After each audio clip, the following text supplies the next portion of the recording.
dawn rose slowly over Pearl Harbor, casting soft light across a landscape that still felt wounded. American officers moved between the warped hulls with the quiet focus of men reading a language written in steel. Every bent beam and ruptured plate spoke of the speed and precision of the attack. In the stillness, the Pacific Fleet seemed to exhale, as though acknowledging that an era had ended in a single morning. Far across the ocean, the mood carried a very different tone. In the shipyards of Kure, Nagasaki, and Yokosuka, workers stepped into long, rhythmic shifts, their movements synchronized with a confidence earned through years of preparation. Three new fleet carriers, steel frames of girders and scaffolding, stood like rising monuments to a navy that believed its momentum could not be challenged. Engineers watched the progress in measured silence, certain that their nation's industrial discipline was becoming a weapon in its own right. For the United States, the reality was sharper than any headline. With Pearl Harbor's devastation still settling into memory, the Pacific Fleet now possessed only three operational carriers. Enterprise, Lexington, and Saratoga represented both the entirety of America's strike capability and the thin margin separating control from collapse. The calculation felt brutally simple. One more loss might shift the balance beyond recovery. In Tokyo's planning rooms, strategists studied the same numbers and saw an opening. They believed that precision craftsmanship and steady production would give Japan the advantage it needed, a belief reinforced by early wartime projections showing 6 new fleet carriers scheduled for completion within 3 years. To them, this was not optimism but a timetable of inevitability. American intelligence officers, reviewing intercepted estimates under dim lamps, feared that Japan had discovered a tempo the United States could not match. Their reports carried an unease that no official language could soften. If Japan maintained its pace, the Pacific's future might already be written. And so a single question began to surface in every naval discussion. How many carriers could America build before that narrow window closed? And what would happen if it did? In the winter months of early 1942, Japanese naval engineers gathered around the blueprints of the Shokaku class with a quiet, almost ceremonial pride. Spread across long drafting tables, the lines revealed a carrier both fast and resilient, carrying armor that seemed to defy its displacement. To the men who studied these drawings, each curve of the hull represented mastery, an expression of a naval philosophy that believed the war would be won through precision rather than sheer volume. The Shokaku and Zuikaku were not products. They were instruments, shaped with the patience of craftsmen who understood the sea. Within Japan's naval headquarters, planners reinforced this belief with unwavering confidence. They argued that a single Japanese carrier, built to exacting standards, could outperform multiple American ships produced with broader tolerances. Quality, they insisted, would outweigh quantity. It was a comfortable assumption, rooted in decades of industrial discipline and a culture that elevated refinement over expansion. Across the Pacific, however, American analysts saw something different and dangerously misleading. From intercepted reports and early intelligence estimates, they concluded that Japan possessed vast industrial reserves hidden behind its efficient output. In their assessments, Japan's speed and polish suggested depth. Deep steel stockpiles, deep labor pools, deep production lines waiting to be awakened. It was a misreading that added weight to already heavy uncertainty. The truth inside Japan's shipyards told a harsher story. Moving at full capacity, they strained against the limits of available steel, stretched their skilled labor force thin, and worked with facilities that could not easily scale. Every new hull required careful balancing of resources. Every delay threatened the timetable. Yet from the outside, none of this was visible. American newspapers filled the gaps with confident headlines describing Japan as industrially prepared for a long Pacific War. For readers in Washington, such claims fueled a troubling idea. The United States might be entering a production race it was not equipped to win. This belief began to shape early American naval strategy: conserve the carriers still afloat, choose engagement sparingly, and avoid the attrition Japan was presumed capable of absorbing. But new information was coming, and it would soon turn that assumption on its head. In January 1942, the United States Navy measured its Pacific strength on the fingers of one hand. Lexington, Enterprise, and Yorktown stood as the backbone of a fleet suddenly tasked with defending an ocean. Their decks were busy with drills and hurried refits, yet beneath the activity lay the quiet truth that three carriers could not be everywhere at once. Each departure carried the weight of a nation's hopes, and each return was counted with a caution that bordered on reverence. Admiral Chester Nimitz understood this better than anyone. In his headquarters at Pearl Harbor, he traced his fingers across maps marked with far-spreading arcs, long supply routes, vulnerable outposts, and stretches of water so vast they seemed to swallow strategy itself. The problem was not only Japanese strength, but the immensity of the Pacific. Too many seas, too few decks. Every decision he made would be constrained by the simple mathematics of presence. His staff worked late into the night, running projections that offered little comfort. Even with full mobilization, the United States might need 5 years to build the 6 new fleet carriers the war demanded. Materials, labor, slipways, everything would need to accelerate. The numbers were rigid and the margins cruel. America could imagine the ships it required. Imagining them did not bring them into being. In Washington, industrial boards debated whether the proposed construction schedules were feasible or fanciful. Some believed America's factories could be pushed far beyond their peacetime assumptions. Others warned that steel output and skilled labor were already approaching their thresholds. The conversations mirrored a nation learning, hour by hour, what a global war truly required. Across the ocean, Japanese scouts observed America's scarce carrier movements and interpreted the gaps as weakness.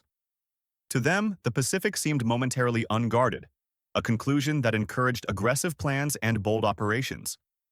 And so the conflict opened not only as a clash of fleets, but as a race against time itself. Japan possessed its time now. America would have to manufacture it, sheet by sheet, keel by keel, and decision by decision. In the months ahead, that race would force choices no planner had ever expected to face. In the years leading into 1942, Japan shaped its naval doctrine around a belief as old as its warrior traditions. Victory belonged not to the nation with the most ships, but to the one with the finest. Each carrier, each aircraft, each pilot was expected to represent the peak of disciplined refinement.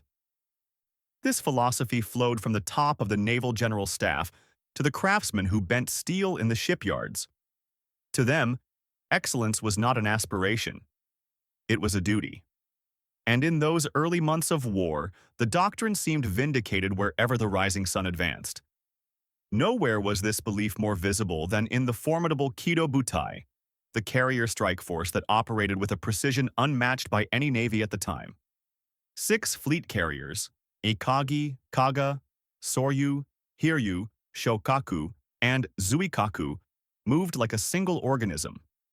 Their air wings launched with synchronized efficiency, their decks cleared and rearmed before American spotters could even define the threat. The Japanese saw Kido Butai not merely as a formation but as proof that mastery could overcome numerical inferiority. Its success at Pearl Harbor and in the early Pacific campaigns reinforced the conviction that quality, when perfectly applied, could rewrite the logic of modern war. Inside the shipyards, engineers enforced standards that bordered on ritual. Every rivet was inspected twice, every plate measured with an exactness that left no room for imprecision.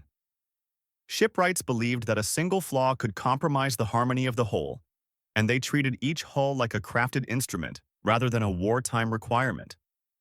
This pursuit of perfection slowed production, sometimes drastically, but it strengthened the conviction that what Japan produced was inherently superior. A ship built quickly was, to them, a ship unworthy of battle. Japanese admirals extended this reasoning into strategy. They argued that 10 perfect carriers were worth more than 20 improvised ones. A navy built on precision, they claimed, could execute operations that a larger but less refined force could never achieve. In their view, Japan's industrial limitations made quality not a preference, but a necessity. If they could not outproduce the United States, then they would outfight it, with ships and crews that embodied the nation's best. This philosophy resonated deeply with the public. Precision was admired not just as a technical virtue, but as a moral one. Newspapers celebrated the craftsmanship behind new hulls, describing them as floating works of discipline. Pilots trained under doctrines that demanded flawless execution, reinforcing a culture where imperfection was seen as a personal failing rather than a logistical consequence. In classrooms, children learned that Japan succeeded through skill, while other nations succeeded through numbers, a distinction presented as a source of pride. And so, as 1942 unfolded, Japan entered the widening Pacific War confident that the ocean favored those who mastered it with care. They believed that quality would compensate for scale, that discipline would outweigh mass, and that the path ahead belonged to those who built slowly but perfectly. What they did not yet see was how dramatically the terms of the contest were about to change.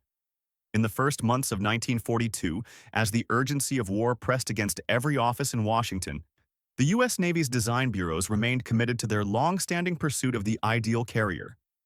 Draftsmen continued refining theoretical hulls, perfect deck layouts, perfect armor schemes, perfect machinery arrangements, each blueprint a meticulous answer to a question the war no longer had time to ask. The intention was admirable, rooted in a peacetime culture that prized deliberate engineering. But in those early weeks, perfection became delay, and delay became risk. The Pacific did not wait for ideal designs. It consumed whatever floated. Inside the halls of Congress, the shift from peace to war unfolded with an uneven rhythm. Budget committees debated funding levels with the caution of a nation still adjusting to the magnitude of the conflict. Legislators parsed numbers, negotiated allocations, and attempted to balance wartime necessity with domestic expectation. Few yet understood that the industrial storm about to be required would make every previous budget appear quaint.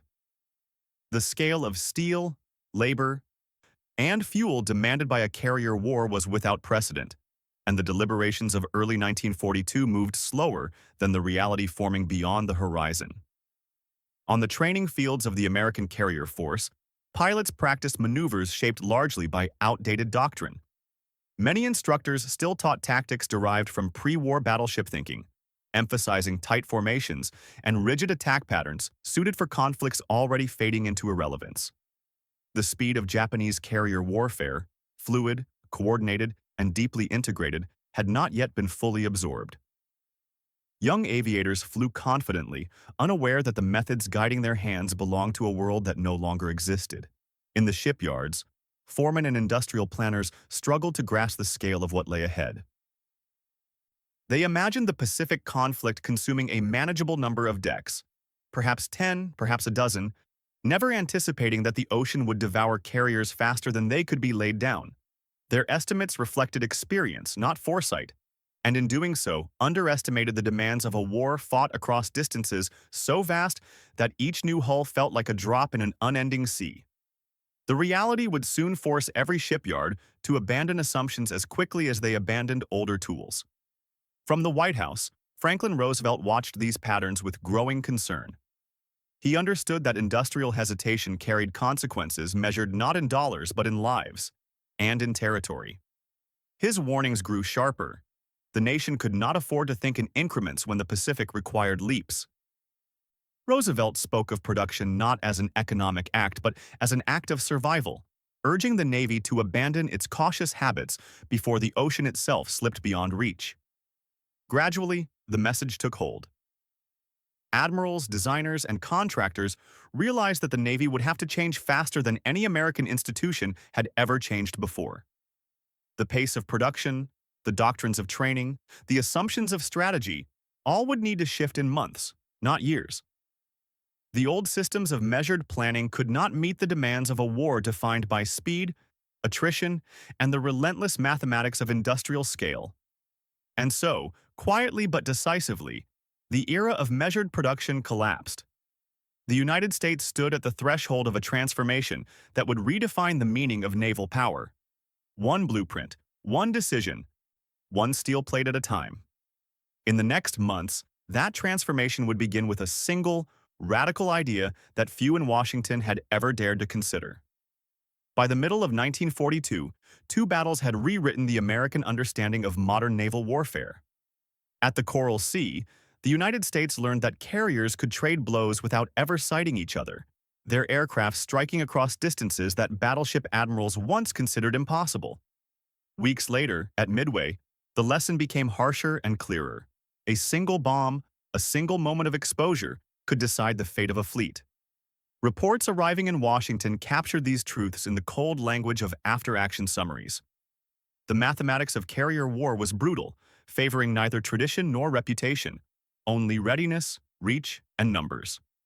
Within the Navy's highest councils, a quiet but profound shift took place. Admirals began to see carriers not as capital ships in the old sense, investments to be preserved, symbols of national prestige, but as consumable tools of opportunity. Their purpose was not to survive a war, but to shape its turning points. A carrier that avoided risk was little more than a floating runway. A carrier that acted boldly, even at the cost of its own survival, could determine the fate of islands and fleets. This realization, unsettling but liberating, transformed the logic of American naval thinking. Design bureaus followed this change with new urgency. The search for idealized hulls gave way to production models built around speed above all other virtues. Complexity was pared down. Construction methods were simplified. Materials were standardized. The question no longer centered on perfection but on presence. How many decks could be brought into service before the next decisive battle? America's vision of naval power no longer rested on the elegance of ships, but on their availability at the moment they were needed. The Emergency Shipbuilding Program, originally designed to accelerate cargo production, suddenly found its mandate widened. What began as an auxiliary effort evolved into an engine of industrial expansion, coordinating shipyards, allocating steel, and reorganizing labor at a national scale. Its administrators worked day and night, guided by the understanding that each week saved in construction might translate into lives saved at sea. Bureaucratic caution faded, replaced by a new rhythm of demands, approvals, and rapid adjustments. In Congress, the debates that once moved cautiously now accelerated with startling force. Legislators approved budgets on a scale the nation had not seen since the darkest days of the Great Depression. Funding poured not only into shipyards, but into steel mills, foundries, training schools, and transportation networks. The United States accepted that this war would not be won by holding ground. It would be won by overwhelming the Pacific with industrial momentum. Across the country, the commitment took physical shape. Towns near shipyards swelled with workers. Factories ran under the glow of midnight shifts. Slipways filled with skeletons of new hulls, rising faster than planners had once believed possible. Engineers and laborers alike understood that they were not simply building ships. They were building time. The one resource the nation could not afford to lose. Belief, once fragile and uncertain, hardened into resolve. The United States no longer feared Japan's production tempo. It intended to surpass it, absorb losses, replace them, and then replace the replacements. America had awakened to the scale of the conflict, and in its awakening found the will to pursue something no navy had ever attempted: the construction of more carriers than any nation had imagined possible. What none could yet know was how dramatically this resolve would soon reshape every shoreline from California to New England. By late 1942, American planners faced a question that would define the rest of the Pacific War. What should a carrier be in an age when losing one could reshape the ocean? Their answer required a shift as radical as any in naval history. In quiet conference rooms in Washington and at drafting tables in Newport News, designers began separating what was essential from what was merely ideal. Gone were the ornate debates over perfect configurations. Gone were the cautious assumptions that had shaped pre-war procurement. The nation no longer sought the perfect ship. It sought the ship that could be built again and again, quickly enough for the Pacific to feel its presence. From this reframing emerged the Essex class, an answer not of elegance but of necessity. The design was bold in its simplicity: a standardized hull, a predictable layout, and machinery selected not for innovation but for availability. It was a carrier optimized for mass production, not museum display. In its lines, one could see the first clear expression of America's new doctrine. Volume mattered more than refinement. A ship completed today was more useful than a theoretically superior ship delivered too late to matter. The Essex class carried the hard truth of the war in its steel, durable, repeatable, and uncompromising in its purpose. To ensure this concept succeeded, the Navy did something unprecedented. Every major shipyard received the same blueprints. Variants, once a point of pride for local designers, became a liability. Standardization meant that workers in Newport News could assist or advise counterparts in Brooklyn, that parts built on the Great Lakes could be fitted to carriers laid down in California. It meant that spare components could be stockpiled without concern for compatibility. The country's industrial geography became an extension of a single design table, its power multiplied by uniformity. The changes did not stop there. To accelerate construction, hull sections began to take shape far from the sea. Inland factories, many of which had never produced naval hardware, were retooled to manufacture prefabricated carrier modules. These enormous steel segments traveled by rail to coastal shipyards, where they were lowered into place like pieces of an industrial puzzle. What had once required months of on-site shaping could now be assembled in days. The ocean waited only for the final joining of inland labor and coastal expertise. A second revolution followed, quieter but just as transformative. Welding replaced riveting as the primary method of joining steel. Welding required fewer workers, fewer hours, and created stronger seams. It allowed shipyards to redistribute skilled labor to other bottlenecks and reduce the time a carrier spent in the most labor-intensive stages of its birth. The sound of hammers that had echoed across American yards for decades gradually gave way to the steady hiss and glow of welders' torches. It was not merely a change in technique. It was a change in tempo. As these innovations layered upon one another, a new philosophy emerged, one that broke decisively with Japan's belief in craftsmanship. The carrier ceased to be a bespoke vessel, shaped individually by expert hands. It became an industrial product designed for repeatability, constructed by systems rather than artisans. This shift was not a dismissal of quality. The Essex class was robust, versatile, and trusted. But its defining virtue lay in its reproducibility. America had discovered the power of modular construction, and it used that power to reshape naval warfare. In planning rooms across the Navy, officers began to articulate a daring idea. Carriers should be numerous enough to risk. The United States could afford to commit them aggressively because it could replace them aggressively. Strategy was no longer constrained by scarcity. Admirals could take opportunities they once would have declined. They could strike, withdraw, and strike again, with the knowledge that the ship lost today might have a sister ship launched within months. This thinking did not create recklessness. It created boldness. Each new hull rolling down the ways strengthened the conviction that the Pacific could be contested not with caution, but with momentum. The Essex class was not simply a ship. It was a statement that the United States intended to fight a war of attrition and win it through scale. And as the first keels took shape under winter skies, planners could not yet know that this change, this embrace of quantity built upon disciplined standardization, would soon tilt the Pacific in ways Japan had never imagined possible. By the winter of 1943, America's shipyards no longer slept. Newport News, Brooklyn, Philadelphia, and Quincy glowed through the night like industrial lighthouses, their cranes moving in slow, deliberate arcs above half-finished hulls. Sparks cascaded from scaffolds in steady waterfalls of light. What had once been centers of maritime craft were becoming engines of uninterrupted production, shift replacing shift, torch replacing torch, in a rhythm that echoed the scale of the war itself. Every whistle that signaled a change of workers marked another 12 hours seized from time. The transformation reached far beyond the gates of the yards. Across the country, thousands of women stepped into roles few had imagined before the war. They learned the intricacies of precision welding in a matter of weeks, mastering techniques that older tradesmen once claimed required years.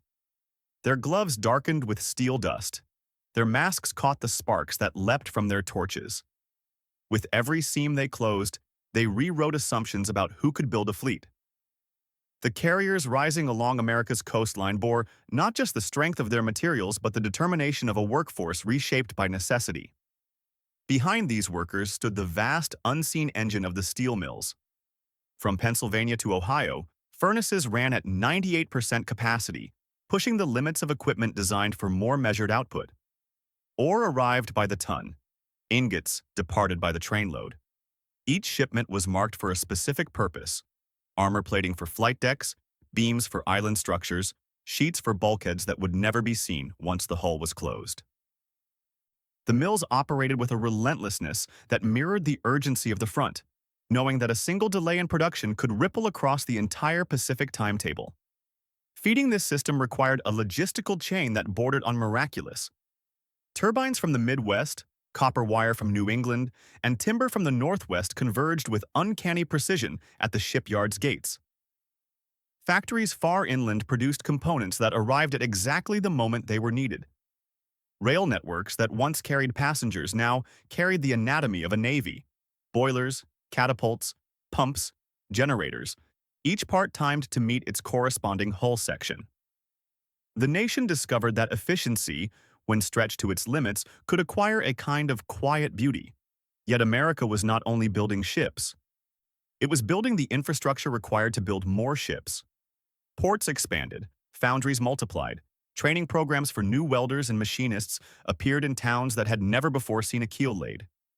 New slipways rose along riverbanks and coastlines, each one a promise of future hulls yet to take shape. The scale of the undertaking revealed itself not through grand speeches, but through the sound of machinery that no longer paused between dusk and dawn. At the same time, aviation plants intensified their pace to match the shipyards. Grumman, Douglas, and Curtiss Wright produced aircraft faster than the Navy could assign them to carriers. Wildcats, Hellcats, and Dauntlesses rolled off assembly lines and taxied onto airstrips built solely for testing. Many of these planes would not see a deck for months.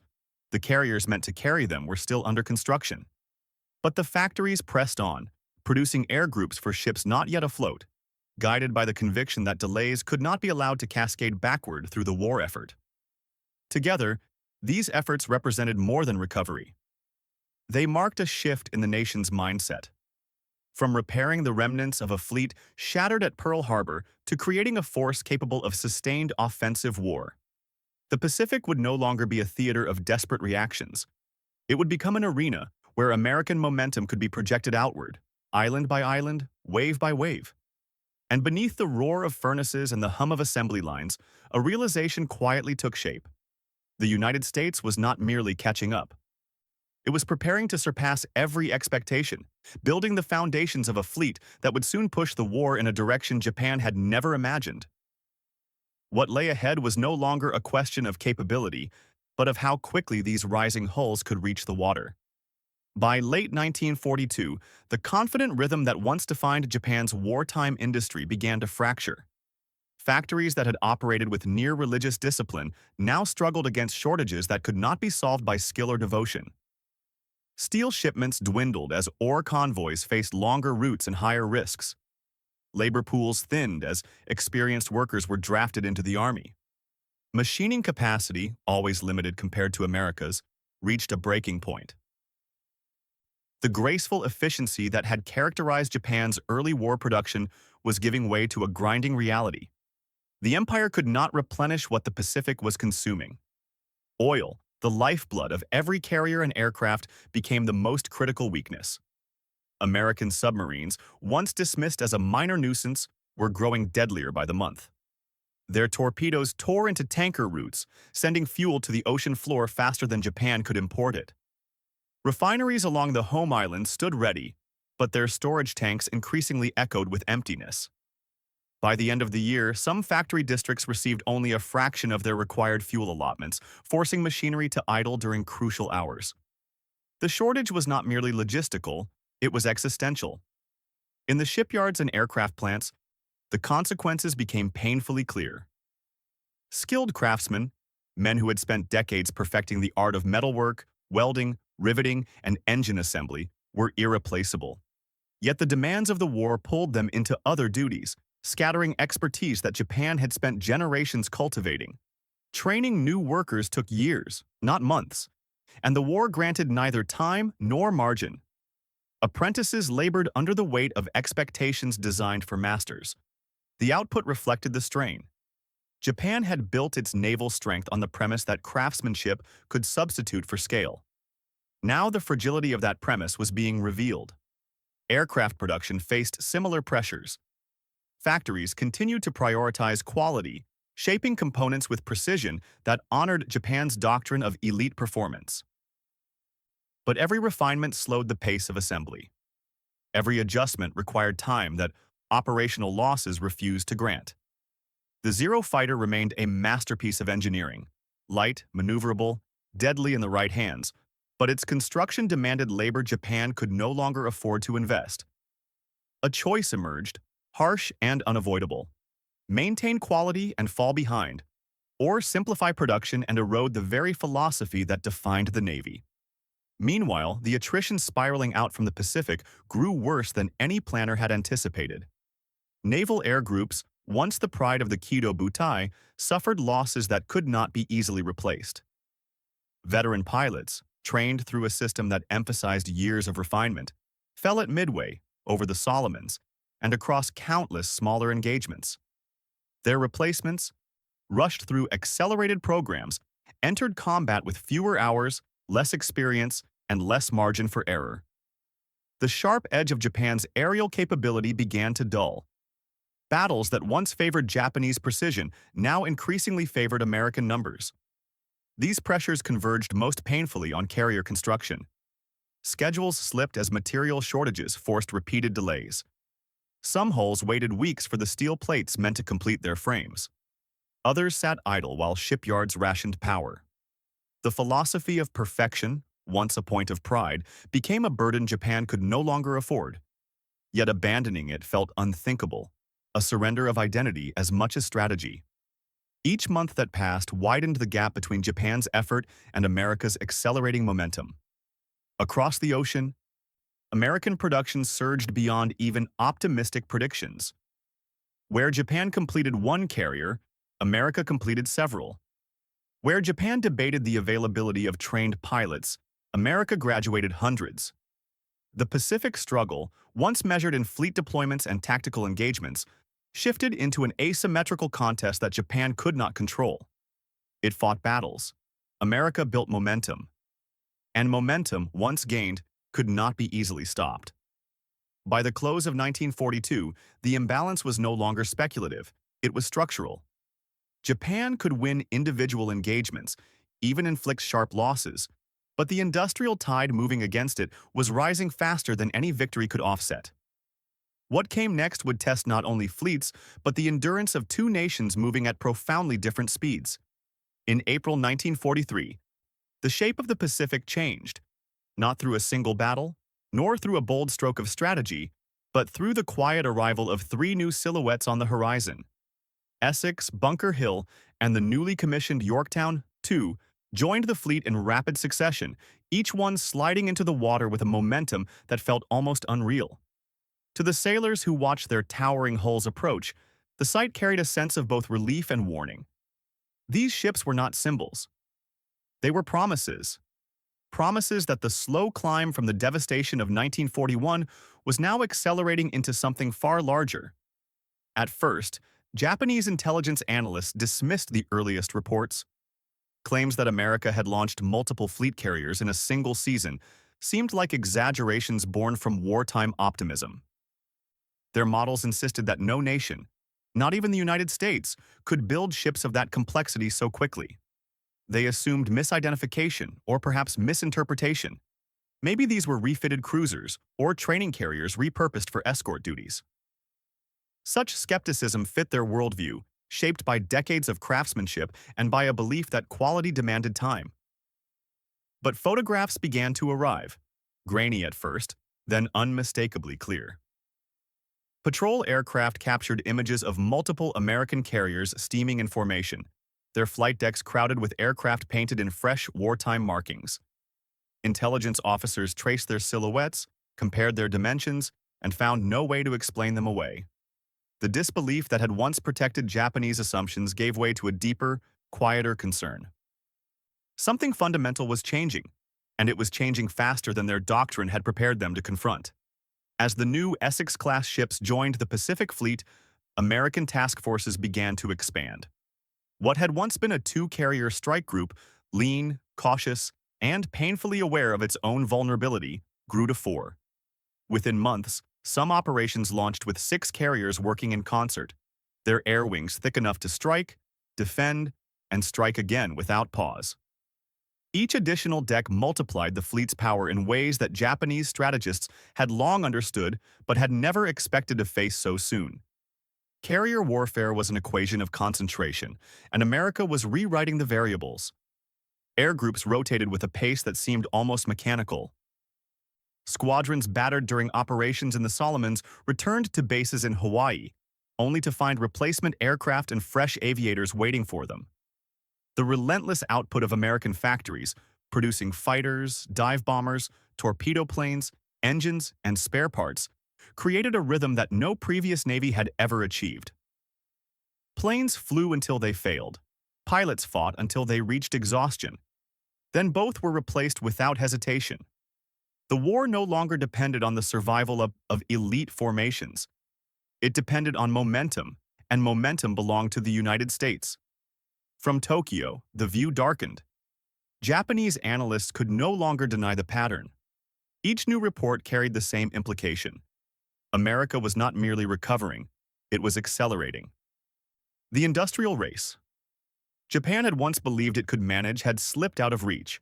Their factories, constrained by oil shortages and skilled labor deficits, could not match the tempo of a nation that treated carrier construction as an extension of national purpose. For Japan, replacing one lost ship required sacrifices across multiple sectors of its war effort. For America, replacing one meant adjusting a schedule. By the autumn of 1943, the shift was unmistakable. Battles that once hinged on pilot skill or tactical surprise now unfolded under the weight of American numbers. Japanese commanders faced an enemy that could absorb mistakes, endure losses, and still strike with overwhelming force. The Pacific no longer rewarded finesse alone. It rewarded depth. Depth of supply, depth of labor, depth of industry. The Essex-class carriers did not simply reinforce the fleet. They changed its nature. They allowed admirals to plan offensives that once seemed impossible. Sustained operations across vast distances, simultaneous strikes on multiple island groups, and campaigns designed to push the front forward month by month rather than year by year. Every new hull launched onto the water tilted the balance further. And as the first wave of the Essex fleet fanned across the Pacific, Japan understood that the war's tempo had shifted permanently. The contest was no longer balanced between two philosophies of naval power. It had become a test of endurance, one measured in steel, speed, and the sheer capacity to build.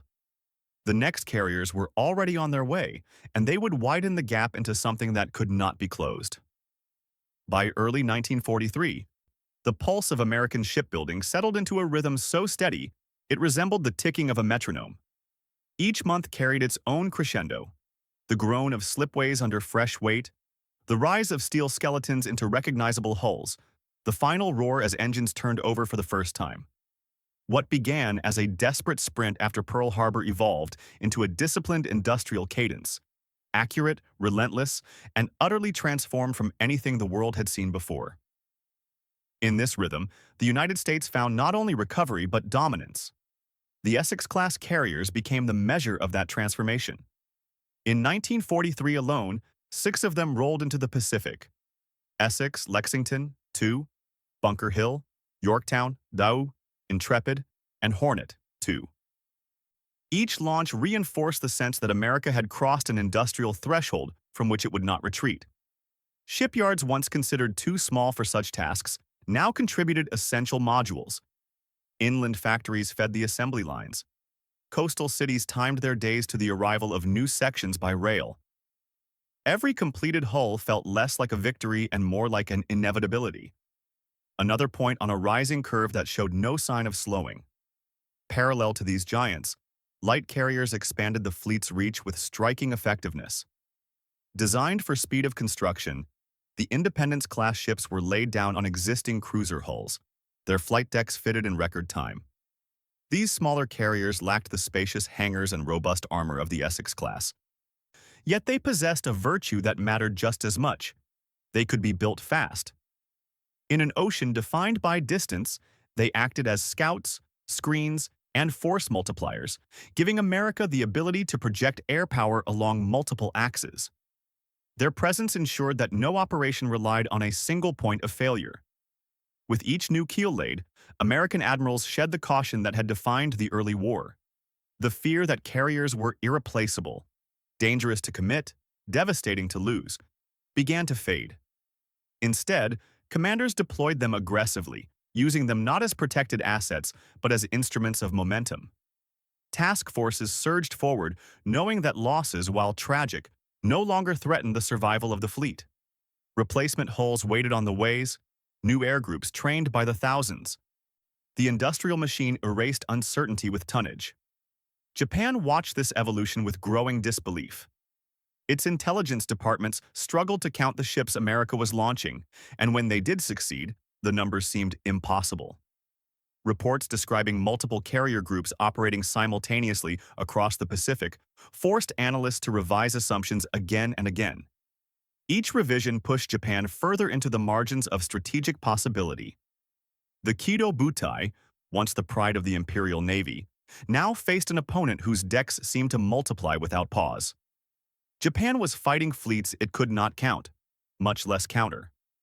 Nowhere was this imbalance more visible than in Task Force 58. Formed under Admiral Mark Mitcher, the task force embodied America's new scale.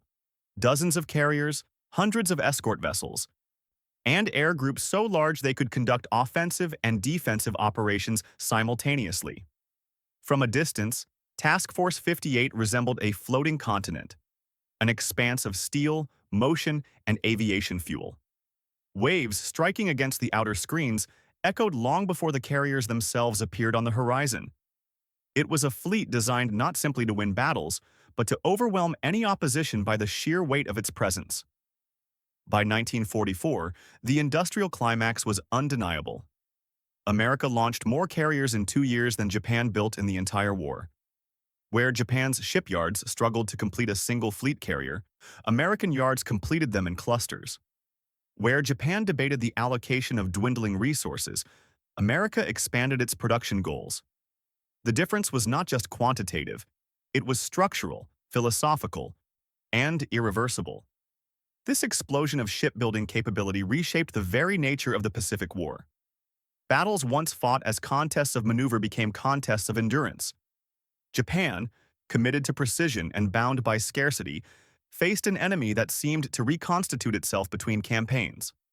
American carriers arrived faster than combat losses could remove them, and with each ship came new pilots, new aircraft, and new strategies informed by lessons learned only months before. The war that Japan had begun as a master of naval aviation had turned into a conflict dictated by production tempo. Skill still mattered. Courage still mattered. But both were overshadowed by the single force Japan could not match: the ability to build, replace, and expand at a speed that redefined modern war. And just beyond the horizon, the next wave of American carriers already gathered, ships that would carry the fleet into the final, decisive reaches of the Pacific. By June 1944, the war in the Pacific had entered a new phase, one defined not by the uncertainty of earlier years, but by a widening imbalance that could no longer be concealed. As American task forces advanced toward the Marianas, their carriers stretched across the horizon in long, unbroken lines. What had once been a precarious fleet of 3 decks in 1942 had become an armada, dense enough to alter the very geometry of naval warfare. The Battle of the Philippine Sea would not merely test this new force. It would reveal the final truth of the war. Japan had passed the point where courage could compensate for scarcity. When the fleets approached each other on June 19th, the comparison was stark. American carriers outnumbered Japan's by ratios unimaginable only 3 years earlier. 15 American decks, Essex-class giants, Independence-class light carriers, and veteran survivors formed the core of the offensive. Opposite them, Japan sailed, with a diminished number of fleet carriers whose air groups had been rebuilt too quickly and too shallowly to match the experience of the past. The Imperial Navy still sailed with pride, but the arithmetic of war had shifted far beyond pride's reach. The contrast was clearest in the air. American squadrons drawn from a training pipeline refined through relentless production and instruction, launched from their carriers with confidence. Their ranks were thick with pilots who had accumulated hundreds of hours in modern aircraft. Hellcats, Avengers, and Helldivers, machines designed not only for performance but for survivability. Each squadron knew that if losses came, replacement aircrews were already en route, their training standardized, their equipment plentiful. It was a system built on repetition, not irreplaceable mastery. Japan entered the battle with a different reality. The pilots who had once formed the world's most experienced naval air arm had been lost over Midway, the Solomons, and the long grind of attrition that followed. In their place flew young men who had trained in accelerated programs, their hours in the cockpit too few, their doctrine learned in haste. They carried with them the traditions of the Kido Butai, but lacked the experience that had once made those traditions lethal. Their enthusiasm could not substitute for practice. Their courage could not compensate for the absence of fuel, aircraft, and time. When Japanese aircraft rose from their carriers to strike the American fleet, they met a sky already shaped by radar, combat air patrols, and disciplined vectoring from controllers who understood the pattern of the battle before it unfolded. American fighters intercepted wave after wave at long distances, their numbers and climb rates overwhelming every formation that approached. Pilots described the engagements with a tone more sorrowful than triumphant. The Japanese came forward bravely. They simply did not stand a chance. History remembers the day as the Great Marianas Turkey Shoot, a name that captures the scale of destruction but obscures the deeper tragedy. More than 350 Japanese aircraft were lost in a single day. Entire squadrons disappeared before reaching American carriers. Those that pressed through found themselves outnumbered over the target, their attacks broken apart by layered defenses that combined air power, anti-aircraft fire, and coordination honed through months of relentless operations. The battle did not merely punish Japan's air arm, it erased it. The consequences extended beyond the immediate losses. Japan's ability to rebuild its air groups had already been stretched thin. The factories could not produce aircraft fast enough. The schools could not train pilots with sufficient hours. The Navy could not afford the fuel needed for extended preparation. Each downed aircraft represented months of labor. Each fallen pilot, years of training. The imbalance that had been growing since 1942 now crystallized in a single day's combat. The carriers Japan saved in the battle were saved in name only. Their decks were empty, their air groups shattered. A carrier without aircraft is not a weapon, it is a target. And the Imperial Navy, once the master of decisive strike warfare, found itself with hulls it could not meaningfully deploy. The Pacific had shifted from a contest between two carrier doctrines to a domain ruled by one side alone. As the American fleet pressed toward the Marianas, commanders understood that the turning point was complete. The Philippine Sea had revealed not merely superiority but finality. Japan's ability to contest the Pacific had ended, not because its sailors lacked courage, but because its industry could no longer sustain the war it had begun. In the months ahead, this imbalance would only widen. And beyond the horizon, another lesson waited, one that would define the final act of the carrier war. By the final months of 1944, the arithmetic of the Pacific War stood in sharp, undeniable contrast.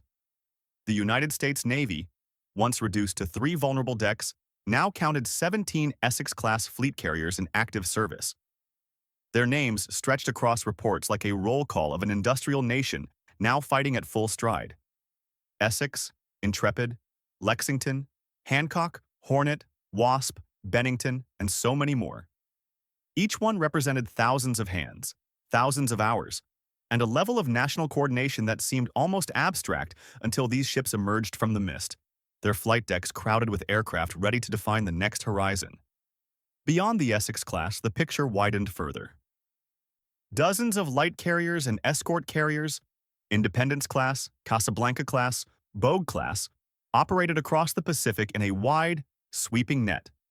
Some guarded convoys, others supported amphibious landings, still others ferried aircraft between rear bases and the front. They were smaller, lighter, more vulnerable, yet crucial. Their roles allowed the fleet carriers to concentrate on offensive strikes, creating a layered force that could keep pressure on Japanese positions without pause. In their numbers, one could measure the depth of American industrial resolve. What made this expansion remarkable was not merely its scale, but its continuation even after victory began to feel certain. In shipyards from New England to the West Coast, construction lines pressed on through 1944 and into 1945. Hulls were laid down with the same urgency that had fueled the darkest months of 1942. It was a deliberate decision. America would not slow until the war was conclusively ended. Every new keel was insurance against the unexpected, and every hull launched was a message that the nation's endurance did not waver with good news. The war was not yet over, and therefore neither was the work. Japan, by contrast, struggled to place even a handful of late-war carriers into service. Ships like Taiho, Unryu, and Amagi emerged only after painful delays, hampered by material shortages and labor constraints that no amount of discipline could overcome. Some were completed without proper air groups. Others sailed with crews who had barely trained together. A few never left harbor at all. They were symbols of what Japan still wished to accomplish, but also emblems of what the nation could no longer sustain.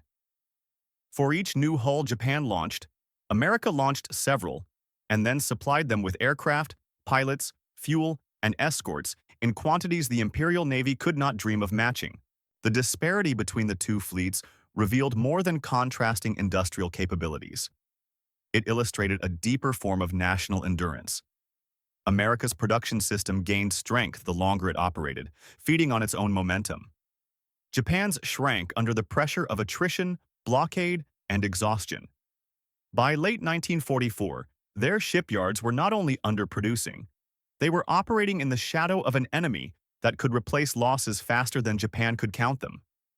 The imbalance was not simply numerical, it was structural, systemic, and irreversible. Historians would later describe the Pacific War as a contest between two visions of naval power. One rooted in craftsmanship and precision, the other in standardization and scale. Both approaches carried their own virtues, but only one proved capable of withstanding the sustained pressure of a global conflict. Japan's doctrine had produced brilliant ships and elite aviators, but it demanded conditions that the war ultimately denied. America's doctrine, born out of crisis, refined through necessity, allowed the nation not just to fight, but to endure. By the end of 1944, quantity in the Pacific had become more than a statistic. It had become a moral argument of its own, a demonstration of what a nation could marshal when survival and purpose aligned. Carriers were no longer rare assets to be preserved. They were the currency of the conflict, spent boldly and replenished consistently. Every hull was a statement, every task force a reminder that wars of endurance reward those who can continue when others cannot. And as the fleet gathered for the final campaigns, the question was no longer whether Japan could catch up. It was how swiftly America's expanding armada would close the last distance still left on the map. By early 1945, Japan's final attempt to re-enter the carrier war unfolded with a mixture of determination and futility.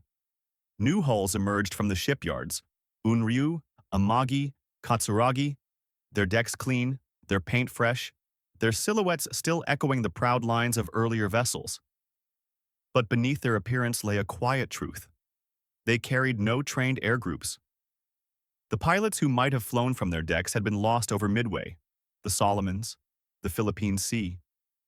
Replacement aviators, rushed through truncated programs, lacked the hours needed to land safely on a pitching flight deck, let alone to fight. These carriers were ships without purpose, symbols without the means to shape events. Japan placed them into service because it had no choice, not because they could change the outcome. Across the ocean, the American fleet advanced with a confidence rooted in overwhelming scale. Carrier task forces swept into the Western Pacific, launching strikes with a rhythm that blurred day into day. Wake, Iwo Jima, Okinawa.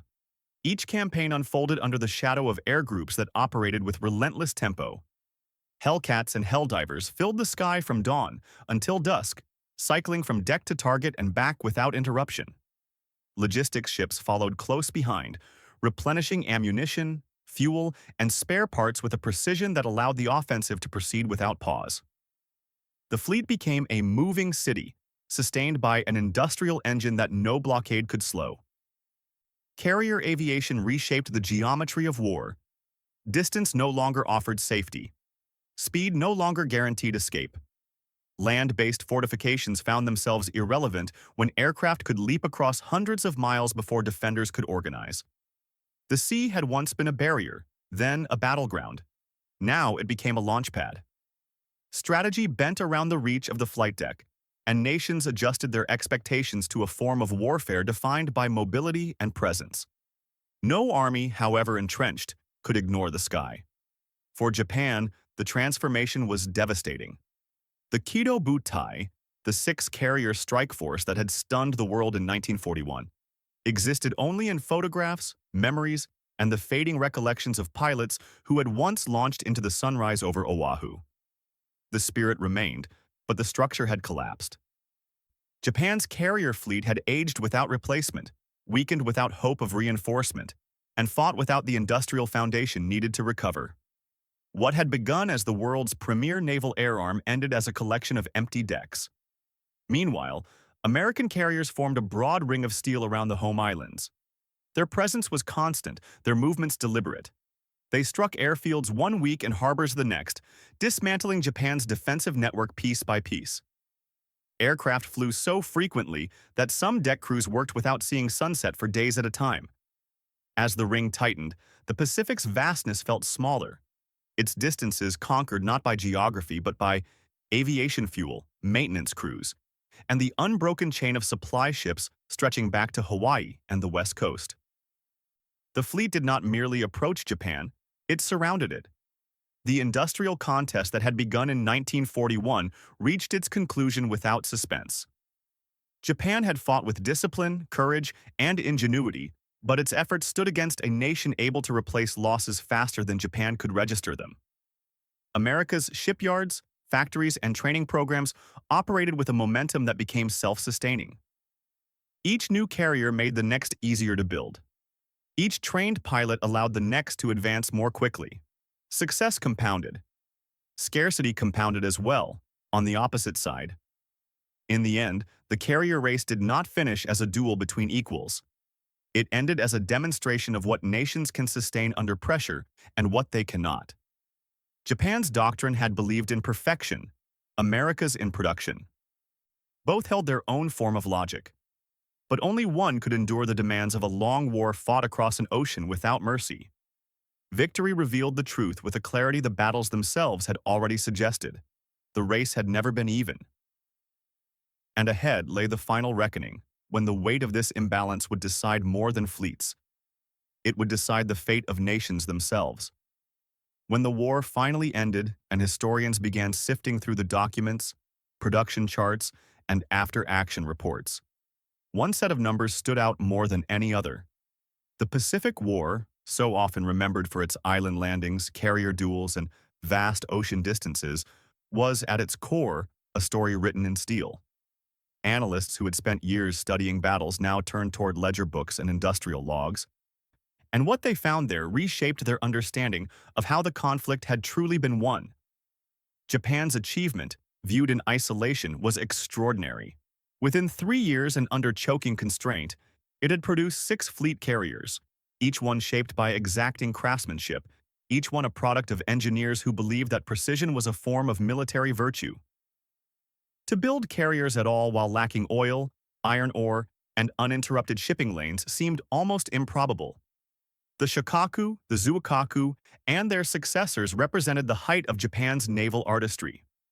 They were fast, elegant, and deadly in the hands of their early war aviators. Historians would later remark that few nations, placed under similar pressure, could have achieved so much with so little. But numbers gain their meaning only through comparison. Across the ocean, American shipyards had launched 17 Essex-class fleet carriers by the end of 1944. and had already stopped counting because more hulls were still rising on the ways. The shipyards did not slow and did not hesitate. They simply continued, driven by a production engine that fed itself on coordination, standardized parts, and a national determination that seemed to grow stronger with each passing month. Where Japan built 6 carriers to win a war, America built 17 to end one. The contrast did more than explain the outcome of the Pacific. It explained the future of naval power. Observers in London, Moscow, and Canberra studied the production curves with the same attention they once gave to armor schemes and gunnery tables. The lesson was unmistakable. In modern war, the decisive factor was not only the quality of what a nation could field, but the quantity of what it could replace. Battles could be lost, ships could burn, squadrons could vanish. But if industry could restore what was lost faster than the enemy could destroy it, momentum would eventually tilt in only one direction. The Pacific thus became a case study in industrial destiny. Each island captured, each raid launched, each task force assembled was the visible surface of an invisible structure. Steel mills, railroads, machine shops, foundries, design bureaus, training programs, and the millions of workers who transformed raw material into ships that crossed half the world. Historians began to see the war less as a sequence of operations and more as a contest of endurance measured not in courage, but in capacity. Japan's war machine contracted as the conflict widened.